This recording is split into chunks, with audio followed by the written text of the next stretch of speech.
I love the intro music. Whoop, whoop, whoop. Welcome, everyone, to the latest episode of the Wise Agent Society's National Real Estate News.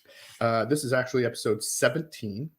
We have an amazing guest and friend of mine coming out of the Idlewild, California, and also, would you say Indio or Palm Springs? Or Palm Springs, Greater Palm Springs. Greater Palm Springs area. This is Miss Paige Maccio Jepson? Yes. That's in there too, right? Yep. Okay, cool.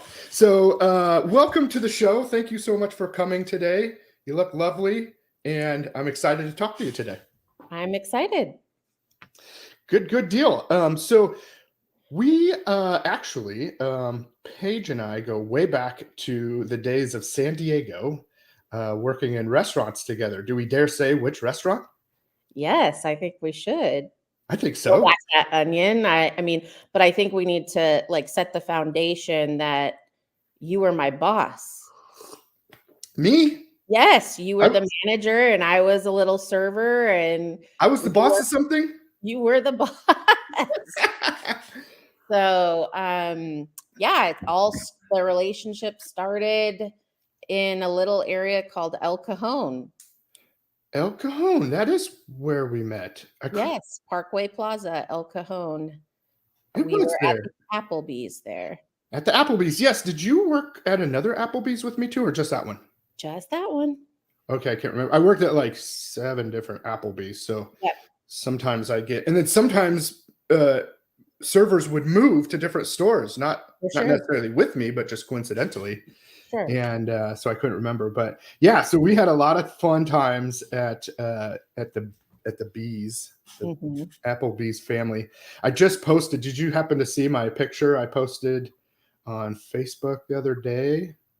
Of me? I think it was you and 2 others, but it was from a different store, right? Yep, that one was Plaza Bonita, so that one's down by the border of Mexico. Yes.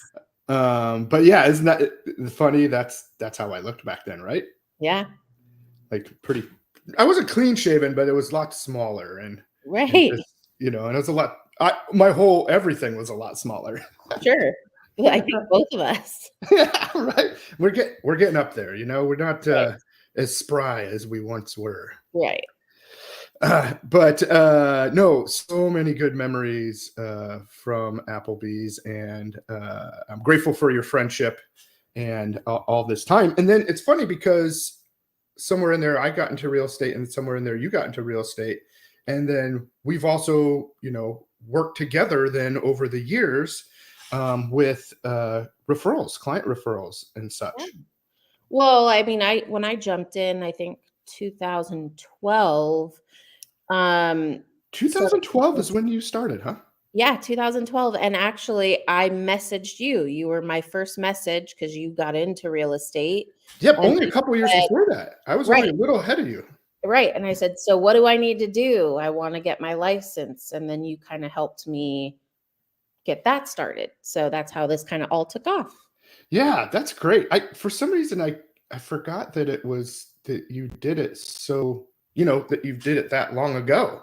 Yeah. But I was probably in Las Vegas then, of course, at that time, which is where I started, which is funny. And then later I went to California as well. And so where did you start in real estate, and why did you decide to get into real estate in the first place? Well, I think it kind of had to do more with personal family stuff. I was going through a divorce at the time. I had 2 younger kids. Being in the industry, wine industry, no matter where you were, the hours were never conducive to kids, family, the late nights, we know how those go. And so I kind of was looking for something to offset those great tips, but allow me time. So I decided to get my real estate license.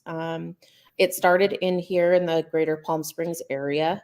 And then I met my now husband in 2013, and he had already had his license for probably 6 years at that point, or 7 years. He had already been an agent for a while. And then we just teamed up and built a team, and the rest is history. Here we are. Yeah, no, I've loved to watch. I've watched your story and stuff unfold over the time, and I feel like you just keep getting more and more successful. You keep blooming and blossoming and growing your business in a really cool way. So it's cool to see you being a badass boss lady out there slaying it. If that's what we like to call it. Well, I mean, you are. Correct me if I'm wrong. You're the current president of the Association of Idlewild. Yes, Idlewild Board of Realtors. Mm-hmm. Yes.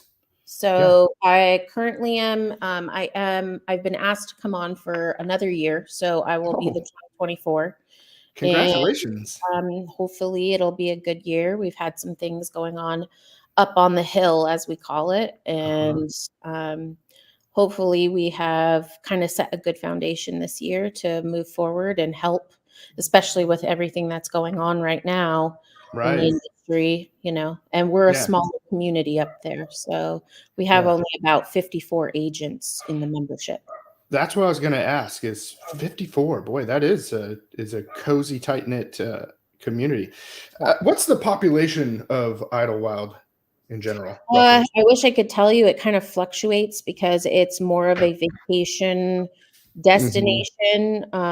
You do have about, I would say 40% is primary homeowners, and then the rest are secondary or short term. So it's always been a vacation community, but things rolling down with the new STRs, every county, every city kind of wants to make their own regulations on it, right? So I think short-term rental is what you mean by STR. Yes, STR, sorry, short-term rentals. So as those things start coming down, it tends to affect areas such as Idlewild, because it's a lot of the local livelihood. Yeah, no, that makes sense. So it gets tricky when you start talking about regulation for that, which is pretty prevalent in like even San Diego and any kind of bigger or desirable city. But I think even more so in smaller communities, mountain vacation home communities like you're talking about. And I think that, there's a lot more levels to it when you're unincorporated. So for those who don't know, unincorporated is we don't have city hall. We don't have a mayor. We don't have things that would, as like a city could make their own regulations. So now we're going kind of broader, and we have to adhere to county regulations. And county regulations tends to be on a broader scale and not fitting us all individually, but more into a bigger box, which smaller communities don't tend to fit. So like, for instance, we're being lumped in with Temecula and stuff going on with Temecula because that's our close proximity, right? And so it makes it difficult. Yeah, that would be difficult. And I did not know that. I guess I couldn't think of what else you would be lumped in with, but yeah, crazy. So so then also just popped into my head, I would imagine then you don't have like a police department, or you just probably have a sheriff that comes around?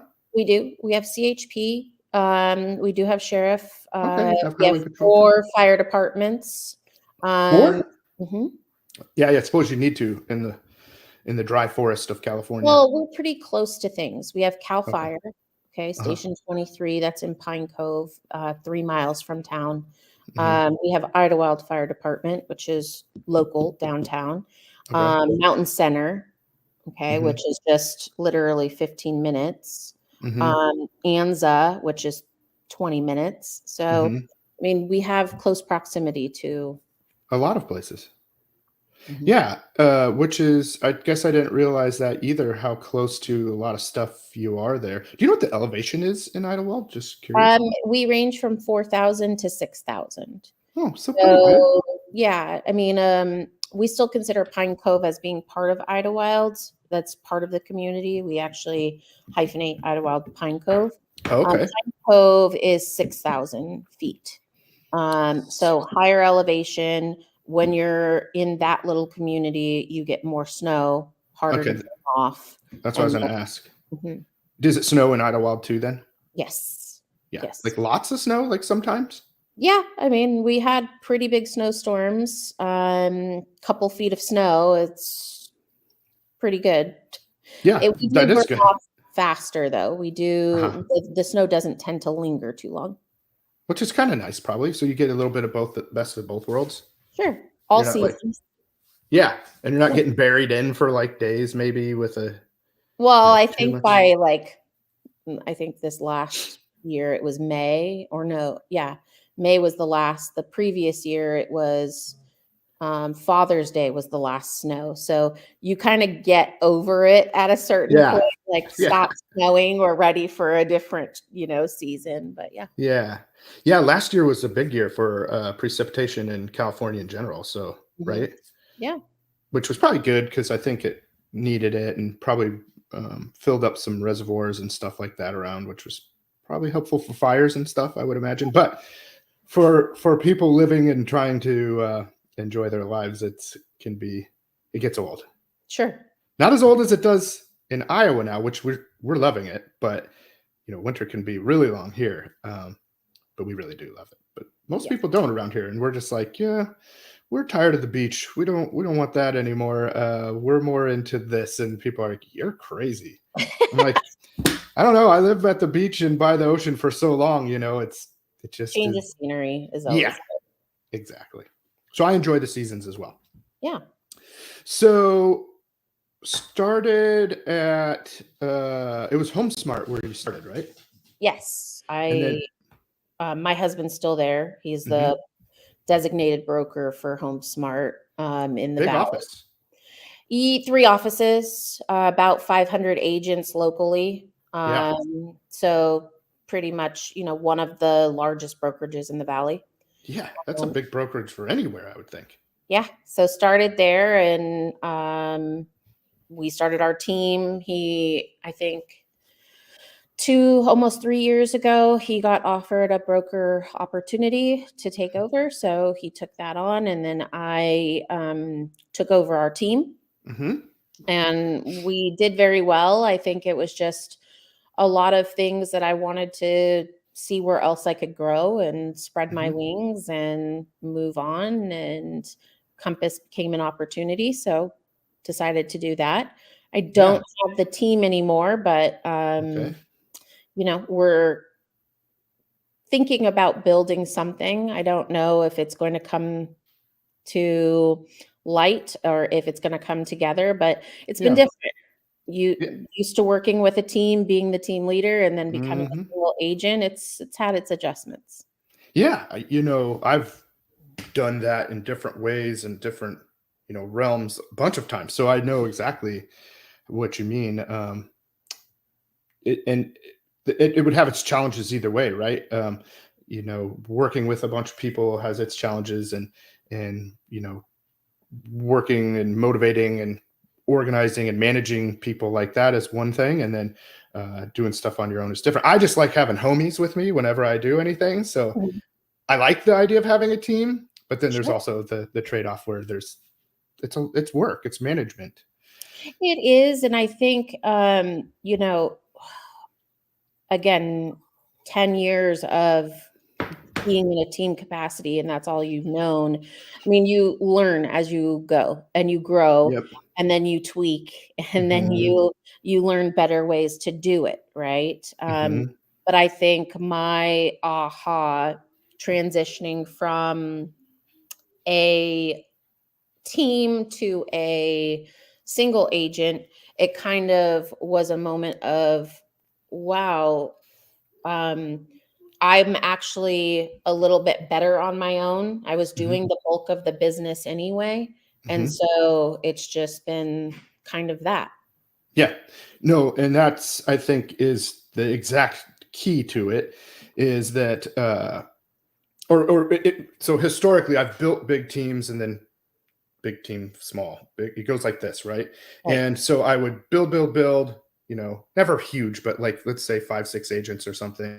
And then I lose money, and then it all blows up for some reason, and then it goes back down, and then it's just me, and then I make a lot of money, and then I try to do it, and then less money. You know what I mean? So I think ultimately is finding the balance there of building a team, but also everybody making money and all that. But I do know what you mean, and it it is a lot simpler when you're on your own, where you're just focusing on your own stuff.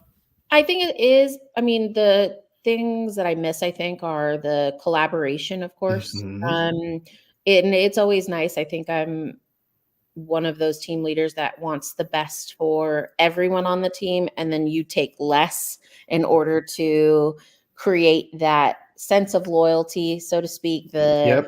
the camaraderie, the people who will do anything for you because they truly value you as a team leader. You're Hmm. looking out for their best interest versus yours. Hmm. Then you go on the other aspect of it, of being the team leader, and it's like, well, this really isn't the best for you in the sense of, like, you can't keep taking the hits to make Yeah. other people succeed, and you're not growing yourself.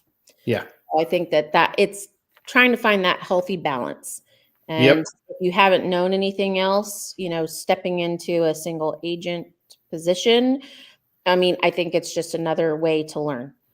Yeah, for sure. And I'm sure you'll do well. And like I said, well, and here's another thing: is you're so kind. I know this of you because I've known you a long time. Is that I know that you're genuinely kind and care about other people, and that's what probably made you such a great team leader. And I do understand how you can get probably a little lost in that or unbalanced in that. So this is probably good for you to be able to just focus on you Mhm. and get that stuff going. And then you can add in other people to love on too later, uh, Exactly. which is really smart. And that's another good way to put it is having a successful team or business in general. I think it's the people that love on people the best are the ones that are most successful. I know that's not the case all the time because there are some very non-lovey team setups and stuff, and that's fine too. Maybe people don't want to be loved They're on, very but I think successful. what's that? And they're very successful. Some of them, yes. So there's different ways to do it, but I prefer the way that you do it as well, is to have more love and caring and genuine um, caring about the people that we work with and uplifting everybody. Well, I think that goes back to, like, maybe even the customer service days, being in the restaurant industry. Hmm. Like, it is so important for that short period of time that you're with that guest, to make Hmm. an impression, to make Yeah. them feel like it was a good experience. I think it goes into, now being in real estate, the same with clients. You have a short period of time, like for a listing example, to make an impression, to seem genuine when you're walking into a scenario that um, you don't have a very long period of time to make that Right. impression. So having to come across who you are in a very short period of time, I think people can kind of struggle with that a little bit. Yeah. Um, and being a part of a team, especially for a newer agent, if you are with a seasoned agent that is successful, it gives you kind of a leg up. It Hmm. really does in the industry than Yeah. having to go Sure. about it on your own. Yeah, it shortens the learning curve, I say, Mhm. because you can just jump into their systems and their things and learn from them instead of trying to figure it all out or sift through all the training that your brokerage might have. Sure. And like sometimes, depending on what brokerage you're at, it can be overwhelming the amount of training, and some of it's necessary and some of it's not. Right. So, uh, having somebody that guides you and like say, here are actual proven money making activities, is what I like to call them. Mhm. So focus on these things and do it this way, and you'll see success. Um, and I love, and I've said it for a long time. I always use the restaurant scenario as an example. So I love it that you did that because you're right. Like you learn how to build rapport like instantly with people in a restaurant. So if you're in a busy restaurant or bartender or wherever you're at, you're meeting people at a very high capacity, right? You're having tons of new relationships per day, every day, all week long. And there's been times when I've worked at two restaurants at the same time, or even three. I've worked at like two restaurants and a bar, all in Mhm. the same day, even. Yeah. like shift after shift after shift. And it's like, that's what you, so I think people that come from that background do a really good job because they can build relationships and connections with people really quickly. And I know you were really good at that. You were always really good at connecting with people and, being an excellent customer service provider. And that's why you were successful at that. And that's why you're successful at what you do now. Yeah. I think also, it's relating back to that commitment, because, there's so many people that are looking at, like say a server position as like, this is just the stop along the road, like get in, get out, right? My shift is over. Okay, bye. And then you'd be the shift leader or whatever it was called, would be the one picking up the pieces at the end of the night. I remember pulling those gosh darn booths out and having to like sweep behind these booths for hours after everyone is who left. Would make you do that? Oh, I don't know, but I think it goes hand in hand with this, because you have to be dedicated to your business, constantly wanting to learn, constantly wanting to have an edge somehow in order to continue to grow. If you're not open, if you're not plugging in, if you're not seeing where you are weak and trying to get strength there somehow, even if it's bringing on a team member or collaborating with someone who has that strength that you need, to kind of teach that. So yeah, I think you touched on a couple things there. So always learning and always improving your skills is important, because you could just get stagnant and and then you meet people throughout all the time, like, I've been in this industry for 25 years or whatever. And I'm just like, okay, but how many houses have you sold? Like, time in the industry means nothing if you're not, I've sold more houses than lots of people in, 1 year that they've done in their whole career. And so my point of that is that if you're not learning and improving and getting more reps in, then you're probably not, well, I mean, there are different levels of success, right? But you can't manage it just on time only. It's what you put in and how you learn and how you grow and what you do there. And then when you were talking about sweeping behind the booths and stuff at a restaurant, what's that? Dedication and pride in your work, I guess. Yeah, but I guess another way to look at that is there's behind the scenes things that you have to do that maybe aren't glamorous and upfront and in the public eye, that you're doing to take care of your business. So when you're cleaning your tables and cleaning your stuff at the end of a shift, that's just like what you're doing at home when we're not with our clients in the real estate world. We're taking care of paperwork. We're taking care of marketing. We're taking care of bills and expenses and looking at our P&L, and then also all the tracking we have to do. And that's what you were talking about too, like looking back on where you're at and where's my weakness and how can I improve, or who can I partner with that can fill in the gaps that I'm not good at. Right. Because there's lots of stuff I'm not good at, and I don't pretend that I am good at it. I'm like, here, this is a person that can do this. I cannot. Right. And well, I think that there's not a lot of agents that have,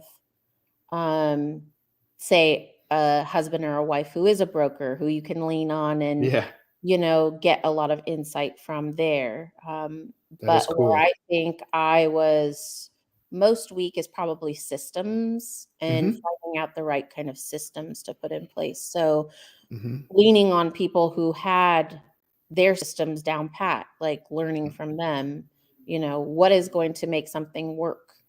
Yep. Yeah. It's all about systems, and I'm always playing with systems, tweaking systems, and that's ever evolving too. For sure. Yeah. So very good. I was going to say, let's maybe, here it is. So you're a part of actually two different kind of markets. You work out of, or even maybe more, but two main markets. Two main markets. And so you'd say the Palm Springs, Greater Palm Springs area.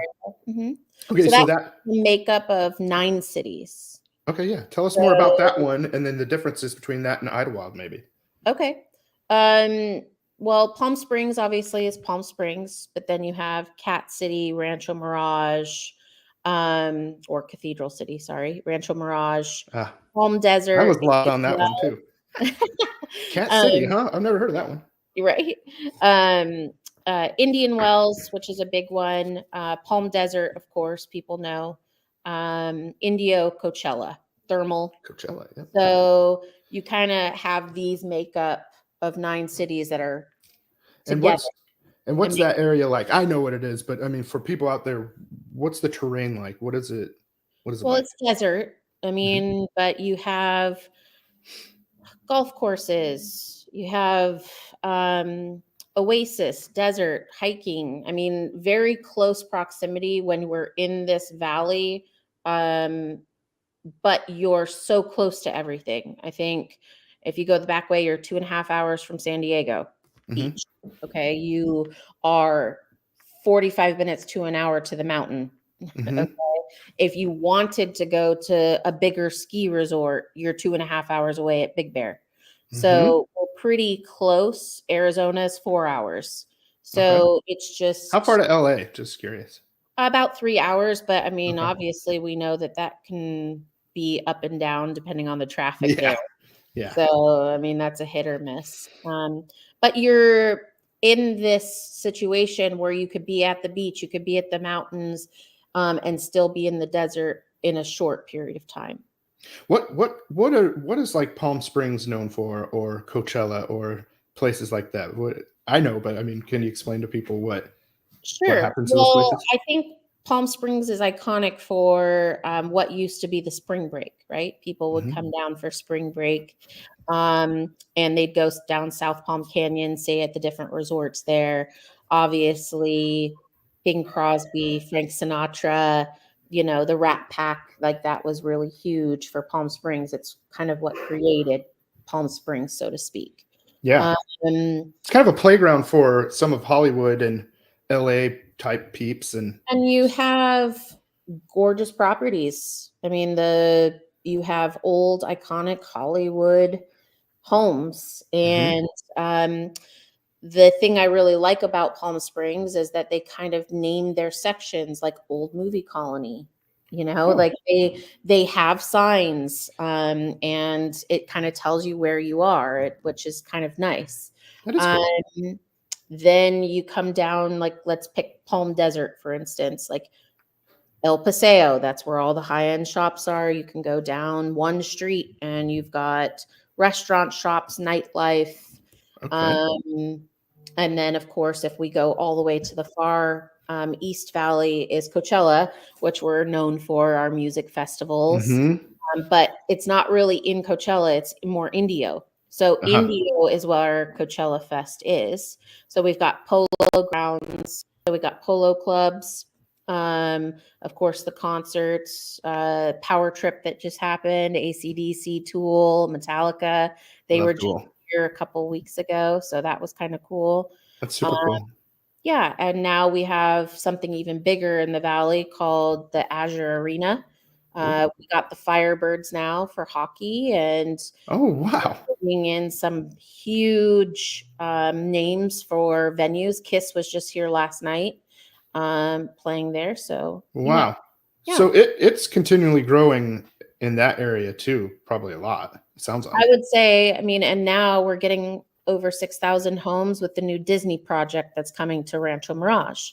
What's that? Disney project, it's going to be super cool. It's 3 different builders that are creating this huge subdivision. And it's going to have a hotel. And then a resort-like feel. They are going to have a beach that you're going to, people can check into for a resort feel. They're going to have condos, 55 and older section. There's going to be 2 clubs, one private for residents, one for the public if they wanted to come. What kind of club? Restaurants, probably golf and like a country club. Activities, yes. Not like a no, not a dance club. But yeah, and so that's the biggest project. It's supposed to have its first home releases this coming year, 2020. Okay. And then when do they start on the hotel and all of that, roughly? They've already begun doing the project. So it's coming. I mean, I'm sure it's going to take a couple of years to develop. develop, but there's going to be lagoons and walking paths, and it's going to be pretty awesome.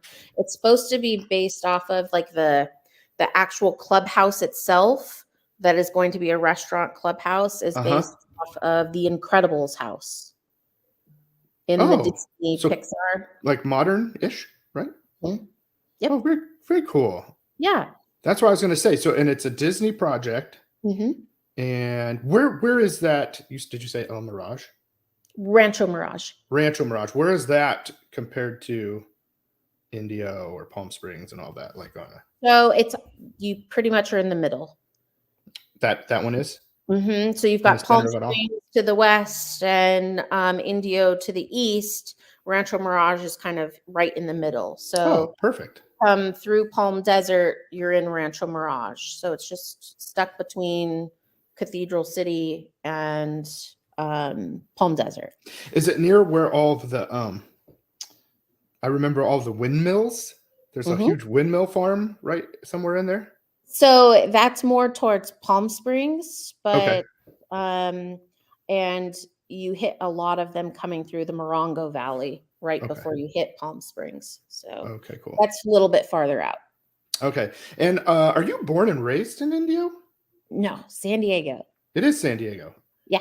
I just couldn't remember because I know you have a lot of family in the Indio area. Yeah. Right? My grandparents came out here in the 50s. My grandfather was mayor of Indio for several years. He's the one who wrote the contract between Golden Voice and the city to bring Coachella Fest. Oh, very cool. So yeah, he's the original mayor who wrote that 20-year contract, getting Coachella to the valley, bringing Indio some acknowledgement, some life. Yes, some coolness. Well, that's probably partly where you get all of your relationship building tools, because it sounds like, people say people are the mayor of wherever when they're not really, because they know a lot of people and talk to a lot of people. Sure. So your grandfather was actually the mayor, and so you probably get some of those social skills and stuff from him too.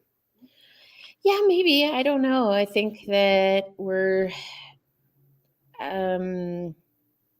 I think maybe it's probably attributed to being in the restaurant industry at such a young age.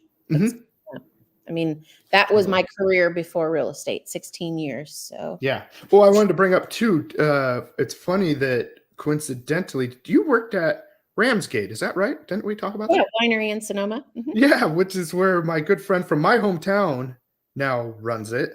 Oh, really? Yeah, Christopher Miller is his name. And super cool cat. But and did you run the whole show there, or were you like the sommelier? No, I was a som for them, a tasting room sommelier. So that was cool. We opened it in 2012, 2011. Okay. Somewhere around there. Yeah. Yeah. Years. That's a really cool property. It's really pretty around there and all of that. But well, and the ownership and the attention to detail. I mean, cobblestones from France and Wisconsin snow fence for the exterior, and Carrera marble and the inside and the tasting room. I mean, it just goes on and on and on. But not to mention, like, I will give them a shout out. Probably some of the best wine I've had. They really are attention to detail, and I know that they've partnered with Jeff Gaffner a few times, and it was a cool experience.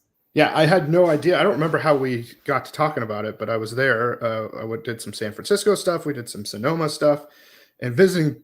I mean, people that I know. I know people in San Francisco, and then also Sausalitos. Mm-hmm. Do you know where that is? Sausalito? Yeah, Sausalito, just south of San Francisco. So we visited a friend there. He owns a little deli thing there, and he's like it was cool bouncing around there. But then I thought it was really cool when you were saying, yeah, I worked at Ramsgate. I was like, what are the odds? Yeah, I would take small world all the way to work. What I loved about it, it was like it was something I never knew when I moved there, being used to, oh no, the industry starts at 4. but this was kind of reversed. Like, no, you're there at 8 and then you're done by 4 or 5. Yeah. And so you're like, oh, that's awesome. Yeah. And then I don't know if there's a lot to do past that anywhere. It's Right. kind of sleepy at night, huh? Yeah. Unless you Yeah. go to a restaurant. Yeah. No, pretty cool. And cool that you did that in quite a few places at a pretty high level as far as fine dining or fine wining. Yeah. I think once you get the passion for mise en place and doing different things at a higher level, it's just like, okay, what's next? Yeah. Well, I'm glad that was part of your journey to where you are now, because obviously you're killing it, you're slaying it, and it's fun to watch and exciting to see. So, what do you think the population in India or that whole in Palm Springs area is roughly? So, if we said, well, I would say more than 100,000, probably 300,000 people. I mean, but Coachella brings in 80,000 people, for a weekend. Yeah. So right. It's all relative. And we're starting to see more families coming in now, not so what we call snowbirds that, just come in for the winter. Yep. Because we're so nice out here. We're cool weather, but we don't have snow. So it's kind of, a playground in, nicer weather where you don't have to be super bundled up to enjoy activities. And the summers are pretty warm though, right? Yes. 120 degrees at our hottest, 122 degrees. And, I think where it used to be really dry, where you would suck in and you just feel the hot in your lungs, it's starting to feel like there's more humidity in the air now. So it makes it even worse. Yeah, that's going to say, I don't know if we're going the good way here. Right? It's not. Well, this year was good because you are almost like, well, are we going to hit those highs? Is it going to feel really hot? And I think there was maybe a couple of weeks of that, and then it kind of tapered off. So it's not as bad as it's been. Yeah. I mean, just when you're talking about it, and of course I've been there, but and it's not exactly, but I think weather-wise-ish, it's sort of got a Vegas kind of vibe as far as weather goes.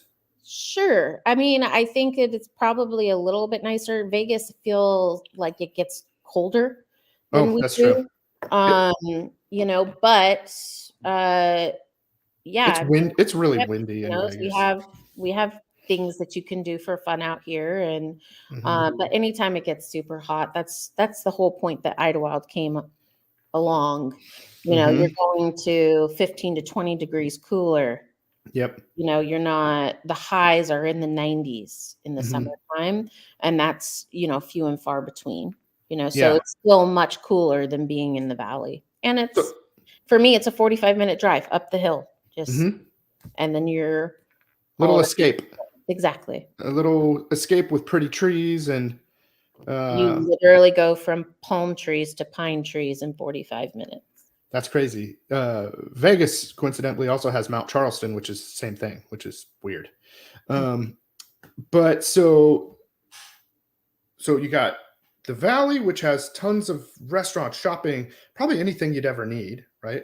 Yeah, Costco and like you said, all that, and then up the hill, as you say, is more cozy. And is there some like restaurants and shopping and? Oh yeah, it's just they're not a big box community. There'll never be a big box. You're not going to see a Costco ever go in. I mean, we don't even have street lights. So, wow. We have stop signs, but no street lights. Okay. It is a quaint mountain town. I've seen over the last couple of years an influx of San Diego and LA buyers coming up this way. Settling there during the pandemic, people were bringing their businesses to the hill. So it's kind of nice. There's mom and pop businesses everywhere. There's staples that have been there 40 years. There's others that are newer to the hill that are kind of revamping and making our town a little bit more interesting. which I kind of like speakeasy books, Raven Oh, bagels, like there's cool aspects to the town. very cool. Mhm. I, I've never been to Idlewild, so I've wanted to. I just never have. So I would love to check it out sometime. Oh yeah, it's awesome. We have, we don't have as many doors for guests as we probably should Hmm. for the amount of traffic that comes in. But I mean, there's really cool places to stay. Like I just heard from one of my realtor friends just yesterday that they stayed at Tuckeats Pines. They just did a full renovation, and it's kind of like a little mini resort with a bunch of little Oh, cabins on a large property. And Takits Pine. Pine, Takits. How do you spell Takits? Tahquitz. Oh, okay. I would have never guessed it. And then you have like the Fireside Inn right in town where they have mini cabins. I think they have 9 that are individual cabins within their space. And then, of course, lots of cool little Airbnbs depending on Hmm. what you want. Don't you have an Airbnb or two? I have 3. We manage 6. Hmm. Personally own 3. Yeah, very cool. And then do you have is I've seen your and I forget the name of it right now. Something Corner? Jepson Corner. Jepson Corner. Okay, that makes sense. Their last name. Yeah. Is that an Airbnb or is that your office? So we bought the building about 2 years ago, and decided to do a full reno on it. It's a mixed use building, so it had residential and commercial. Okay. Um, we turned the upstairs apartment into an Airbnb. Hmm. That's the loft at Jepson Corner. Okay. And then we have a salon, a hair salon that was there that we Oh, cool. inherited. And then we have the Idlewild Board of Realtors office is in our. Oh, cool. And then one of the places was my HomeSmart office. Hmm. But when I jumped to Compass, we decided to add a bathroom in that portion of the building and then turn it into another Airbnb. So Okay. it's a 1 bedroom, 1 bath now. Okay. And that's the Nest at Jepson Corner. Okay. So we still have a little area where we could do another office if we wanted to, but Hmm. just kind of improving and giving the locals there that have been there a good rent because they keep increasing over time. And Hmm. it's nice to be able to help the locals and then as well as offset those costs by doing short term. Yeah. Yeah. I love it. That's very cool.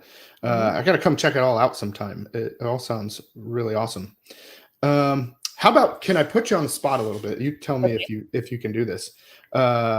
Because I should have thought about this earlier, but do you have some of the data on both markets, like average days on market in Idlewild, average price range, that kind of thing, and then versus Indio or wherever you want to say down there, the valley? Well, right now, I would say we're probably at 60 to 90 days in Idlewild.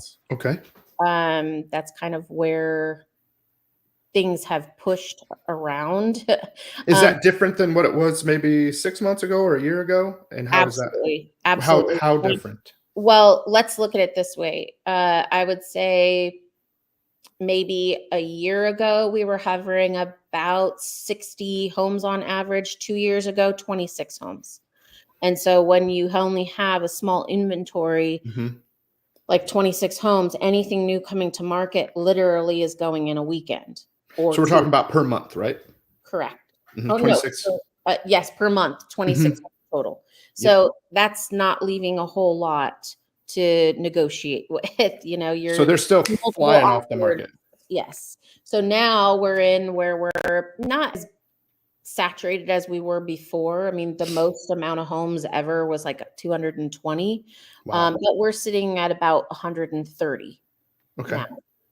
Okay. So And what's yes, the a little average? bit slower. Mhm. Yeah, inventory's low. I mean, that's Inventory's low, but I mean, in the way of, hey, we're not going to be going under contract in 15 days. We're mhm. going to be 60 to 90 days out. And if you're priced right, and you're not chasing the market, Right. that's what probably the average is for Idlewild. 60 to 90. Mm-hmm. And then what's the average price of a house? A Medium single home family. Yeah. prices have adjusted a little bit, where we were in just under 700,000. We're now hovering just above 6. Okay. Yep. That makes sense. And so when I interview people from across the country, this is the trend. It's everywhere. Yep. So it's interesting to see those numbers or hear those numbers it gives people a perspective. And then it also shows people that it's not just one person, one place, and one market, saying it. It's really across the board. Now there are some places that are still maybe haven't quite gotten there yet but I mean, they all have low inventory. So, and everybody has high interest rates. So all that is everywhere, right? Yeah, I agree with that. I think the difference with the mountain communities, but we're starting to see it trickle. It's California. Hmm. The Cal Fair plan, which is fire. So you Hmm. have your normal insurance, and now you have Oh a yeah. secondary insurance for fire, and that has increased substantially over the last year. Yeah. So, Like you know, thousands of that, dollars a year, yes, right? and that has an impact, just Hmm. as interest rates have an impact. But it's almost like for a mountain community like Idlewild, you have multiple things creating an impact versus Hmm. just the interest rates. Yep. I didn't think of that. What is an annual policy for an average home there for the fire? 10,000? Well, no, I pay commercial wise, I pay about 7,000 a year for the Okay. building, for the single family home, 3 bedroom, 2 bath, just under 1,600 square feet. Our policy was 2,900 a Okay. year. Okay. So I think that depending on who you go to as well matters, Yeah. Your agent, your agent. insurance agent. Yeah. Hmm. So, and Okay. what you bundle is going to help too. Yeah. True. Bundle all your car and whatever else you can. Hmm. What was I going to say? Are there some places that are not insurable, and so you have to get what's it called? Is it called Cal Fire Insurance or Cal State Insurance? Like, you know what I'm California. talking about? Is that what it is? That's what it is. Mhm. Okay. I haven't seen places uninsurable. Hmm. I just know that that's something we have to do. We have to have that policy if you Okay. own in Idlewilds. I Okay. mean, you can take the risk and not do it, but why? Yeah. I mean, we haven't had a huge fire in Idlewild since probably 4 or 5 years ago with the Cranston fire. But Hmm. again, that was someone coming from San Diego throwing flares out their window. Like that was a man-made fire. Son of Um, a guns. right. But, our fire departments, like I said, we're Yeah. pretty on top of it. We've Yeah. been okay thus far. Yeah. That's good. It's good that you have so many fire departments close by and Hmm. there. So, okay. And then contrastly, how does that look in the Valley as far as days on market, average price? And I'm sure that Oh, differs per place, but sure. can you give us an idea?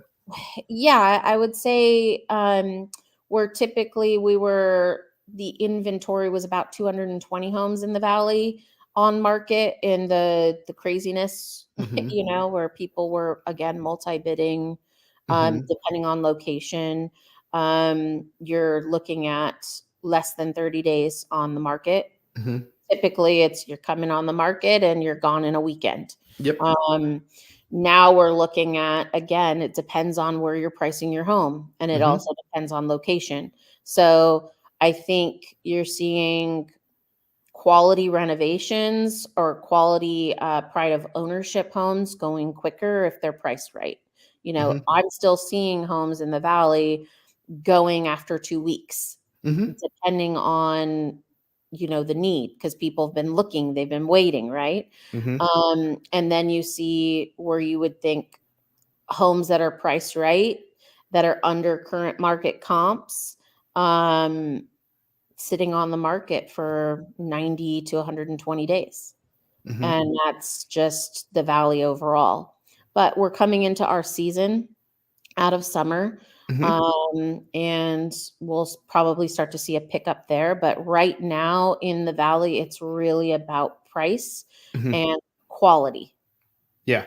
So would you say that, or would you say this saying is accurate or true, that you can't underprice your home, but you can overprice your home? Correct. Hmm. I would say that people are a little bit more savvy as to what they're going to pay. I'm also seeing that buyers right now are looking for a deal and they have leverage based on if they're getting a loan or not. Hmm. So am I seeing many issues with appraisals or anything like that? No, we're Hmm. staying pretty solid. Hmm. Um, do I think that we're going to see increases in prices by leap and bounds? No. We're Hmm. supposed to, or we're projected in the next year to go up by 24%. So, Really? yeah, That's the it's biggest projection I've seen probably anywhere so far. right. Well, So we'll see what happens, but that's what is being called out right now. And my thing wow. is, we'll see what happens. I mean, Yeah. if prices are being priced well, quality of the home is good, location is good, there's going to be demand. Wow. Um, you know, Sounds like people should be, that's an investment opportunity if you ask me. sure. If it's going to go up even potentially 24% Hmm. and it misses the mark by a lot and it's only Right. 10, Right. 10 would be amazing. So Like, good. yeah, Yes. that's super, super good. Yeah. So I think that's a good cue for me to plug you right here is that if anybody is interested in investing some money or having a vacation home or a short-term rental situation, Paige is definitely the person you want to talk to in both those areas. So in the valley where the Palm Springs, greater Palm Springs area, and or up the hill in the mountains of Idlewild. I know Paige is amazing.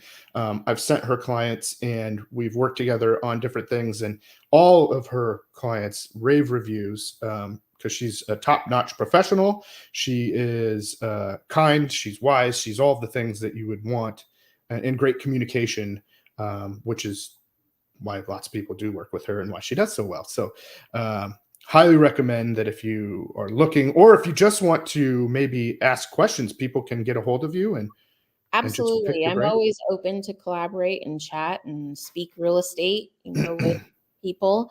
Um, I will kind of put in a little plug here. Something I'm rolling out because I've noticed in my business, and I think this goes hand in hand with seeing where your strength is and Mhm, then implementing that in a bigger way for your business. I do get a lot of referrals. A lot of my business mhm, comes from referrals. yep. Um, so I have a program that I have implemented, and it's called Referrals for Life. And so if you're giving me a referral, it's 30% on the first time. But because I have such an amazing follow up with my clients, they typically will buy more than one home with me. And if that referral came from you, you're getting 15% every time for the life of that client. And I that's love that. by giving me that referral. So I think Yep. it's showing you that I have longevity with my clients, so that can be future paychecks for you. Yeah. So great thing for agents out there to know. You're going to get paid forever on this Mhm. client As through long as Page. you have a license, it's all you. That's super cool. I've actually had that program too, and it's such a great value to give to people, and nobody's really doing it. So Doing it. if you had a chance, if as you as an agent out there had a chance to give a referral to somebody and get paid one time, that's great, right? But then what if you just got paid every time? What if this person ends up being an investor or something and buying 10 or 15 properties, or buying and selling 15 properties? That's 30 times, so Well, and I think the whole point of this is the business, right? You're getting into the business, but then in a certain part or a certain time in your business, you're looking, well, how do I leverage my knowledge? How do I leverage my skills? How do I leverage the contacts that I have, right? To get Mhm. what we call mailbox or an income stream, Yep. mailbox money. Um, and I think that this is a good way to give it back. It's giving you incentive, but it's also showing you that this isn't going to be a one-time deal. This is going to be a lifetime of deals Mm-hmm. if you connect. Yeah, I love it. And what was I going to say about? Oh, we just did a referral situation together. I didn't. What I Mhm, did was I plugged you. Well, I have a friend and an associate in Denver that had mhm. people selling there. She's a real estate agent, and Monica Graves is her name. She's a beautiful person, and she's an author and a great leadership coach. All that. She had a client moving to Idlewild, right? Mhm, And they were selling in Denver, moving to Idlewild.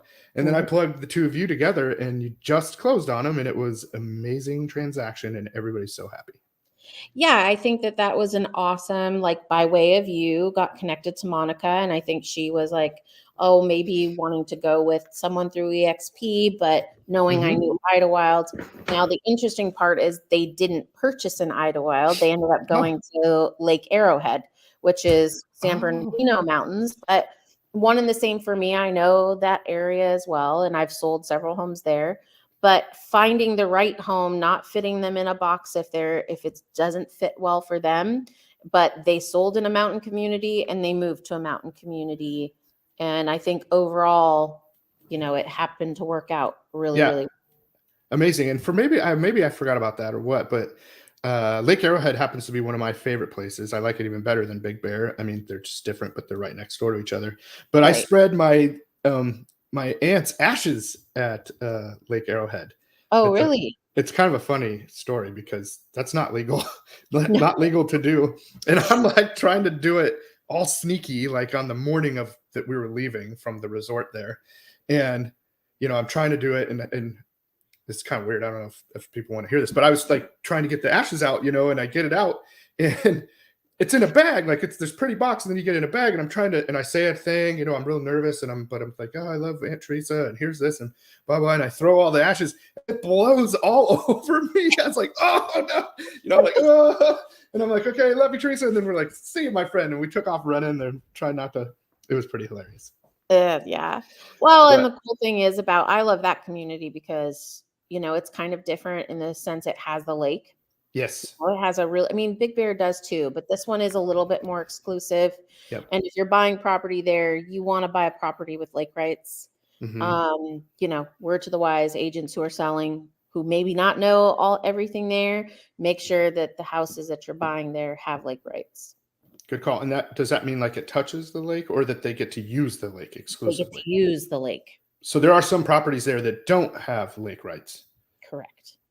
Very good to know. See, this is the reason that I have you on here to spread the knowledge. Right. That's really cool. Yeah. Well, how about we can wrap this up? We're about out of time. Maybe give us a couple of sentences or a synopsis or an overview of the two areas you work in, and to wrap up, summarize this, what we've talked about today. Sure. I would say if you're looking for a quaint community that is really tight knit, they really look after each other. But they have tourists that come in and fill up the town and really give back. Then Idlewild's for you. Mhm. I think if you're looking for a community that has a lot of options for you, great family area, great retirement area. I think the desert would be for you, and we're continuing to grow. We're expanding. Tons of builders. We're starting to expand towards Blythe now, Oh, wow. which is pretty far out, but Yeah.